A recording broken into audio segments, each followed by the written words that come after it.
what's up? Hello, my name is Emma, and today I'm going to be talking about my reading essentials. I've realized that over the years, I've developed quite a collection of tools that help me be a better, more effective, and more comfortable reader, so today I'm going to be sharing some of those with you. But before we jump into what makes me a better reader, I want to thank Skillshare for sponsoring this video, as they are a space for you to learn how to better yourself in a variety of different ways. Skillshare is an online learning community that offers you thousands upon thousands of classes on topics like art, business, technology, and so much more. My favorite type of classes to watch on Skillshare are all about productivity, so I recently started Real Productivity: How to Build Habits That Last by Thomas Frank, which I've really been enjoying. Though I have a lot of ideas and passions, I greatly struggle with forming habits and sticking to them, but I've picked up on a lot of great tips on not only how to establish these goals, but actually maintain them and follow through.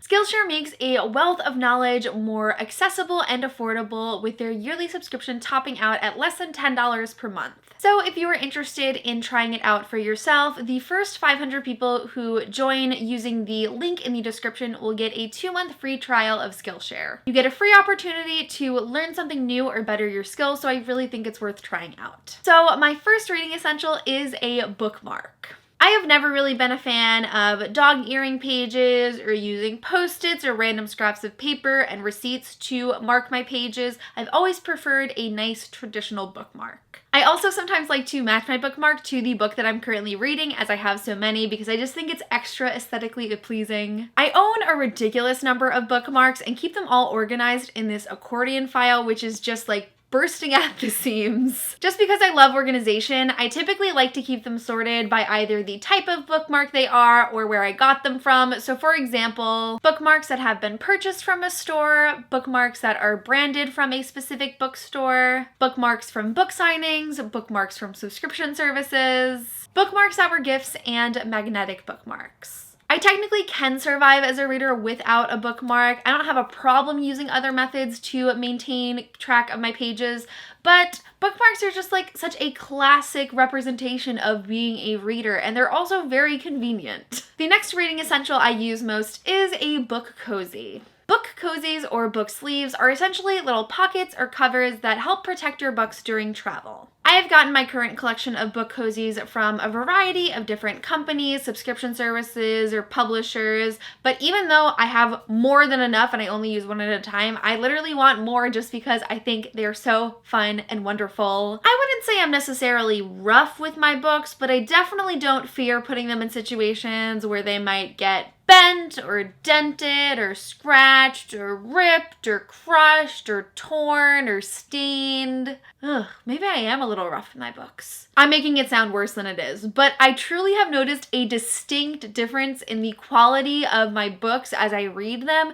since I have started using book cozies every single day. I used to think book cozies were a little pointless when they were first like up and coming and people really started using them in the community, but they're super effective. I literally don't leave my house without one, and I'd really recommend them to all readers. My next reading essential is a fun little product called Book Darts. So I actually found out about Book Darts from Jesse the Reader, who once did a video titled like trying out different bookish products, and Book Darts were one of the new items that he tried. Book Darts are essentially little metal page tabs. They hook tightly around an individual page to save a specific line or paragraph that you can go back to later. It's the exact same thing as using those paper or plastic colorful tabs, but I personally feel like those often get crushed or fall off easily. The darts fit firmly around the page, they will not move unless you physically do it yourself, and they're also easily removable and reusable. Now, I don't use book darts every single time I read a book, but anytime I'm reading something where I think I might want to make an in-depth review of it for later and I really want to identify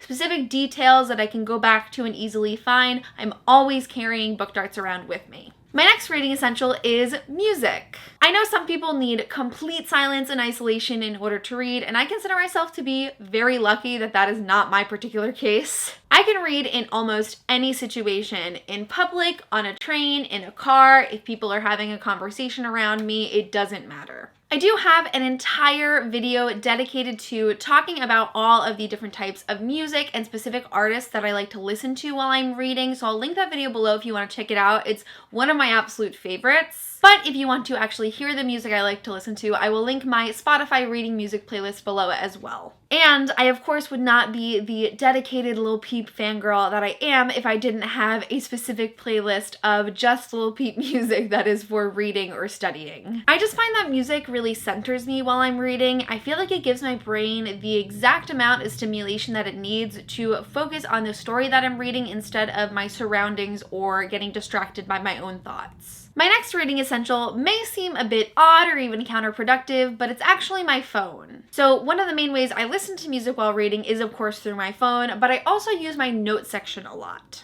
I find it more convenient than carrying around a physical journal to take notes because I always have my phone on me anyways, but every month I keep a running list of all of the books that I read, and as I read them, I type in different significant thoughts that I'm going to want to go back to when I'm either writing a Goodreads review or talking about it in a wrap-up. And I'll also make a separate note for any books that I'm planning on doing an individual review for, so I will write those in my notes as I'm reading, and then I'll use the book darts to go back and find some specifics that I'd like to add to that note.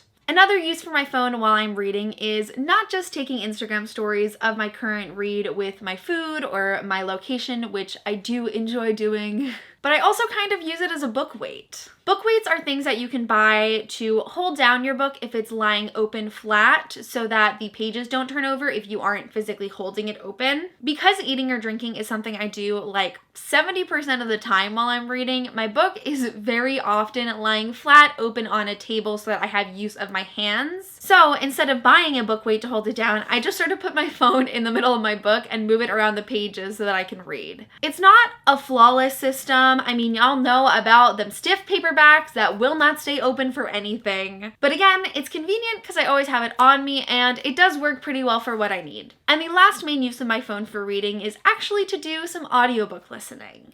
On occasion, I will read an ebook on my phone, and if I read an ebook, that's the only way, but I listen to my audiobook every single day. Some of the most common apps I use are Libri or Overdrive, which connects to my local library and allows me to listen to their collection of audiobooks totally for free. There's Scribd, which is a subscription service that allows you to stream different audiobooks, and of course Audible, which is the largest collection of digital audiobooks. Typically my pattern when I either need to pick out a new audiobook or I'm searching for a place to listen to it, I will go through Libri first because I always want to support my library when I can.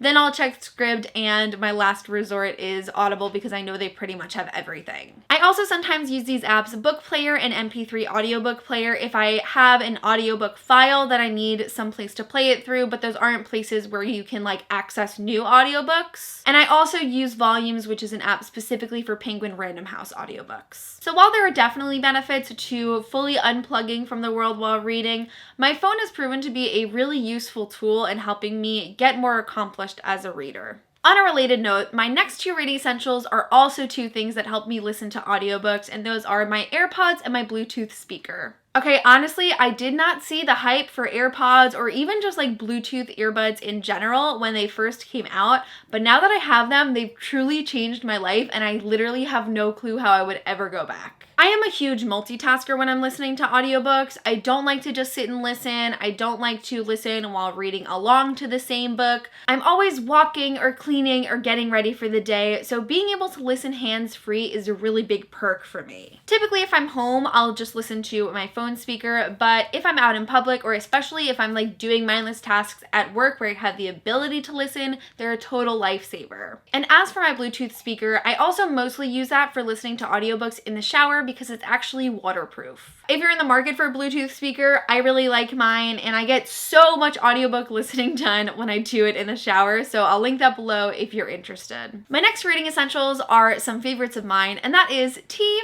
and food. Like I mentioned earlier, I read a lot while I eat. Reading while I'm on my lunch break, or if I'm out in public eating by myself, those are some of the most reliable ways for me to get reading done every single day. Also, I am a big tea drinker. If I am like settling in for the night to read before bed, I'll frequently make myself a cup of tea. Or if I'm out and about and have some extra time in between different appointments and whatnot, I'll often go to a coffee shop or a bookstore just to sit, sip some tea, read a book, and eat a treat. If you're curious, my preferred cup of tea is English breakfast with 2 sugars and oat milk, and I find it to be the perfect pairing for any novel. And my final reading essential is Goodreads. Goodreads is a website and app that allows you to track your reading, get new book recommendations, share your thoughts on books through reviews, and so much more. I've been using Goodreads since 2014, and it's been a pretty staple part of my reading life. Frankly, I have not been updating it as frequently as I would like to just because I've been so busy and it's like difficult to stay up to date with it. But as a reader, I feel I still really rely on the website and I definitely want to start using it more again. It's really the main way I keep track of every single book I read and all of my thoughts on them, so it's been really valuable to me as a reader and a booktuber. I do believe that the site has some user experience issues that I would love to see resolved. And for the love of God, please give us half stars. But I really love participating in their yearly reading challenge and giving short reviews on all of my favorite books. So if you'd like to follow me on Goodreads and maybe see me be more active on there hopefully in the coming months, you can follow me in the description below. Alrighty, well, that concludes my video on my reading essentials. I really hope you guys enjoyed. In the comments below, I would of course love to hear about some of your reading essentials or even maybe just some like general reading habits you might have. But that is it for this video. Thank you guys so much for watching and I'll see you soon for a new one. Bye!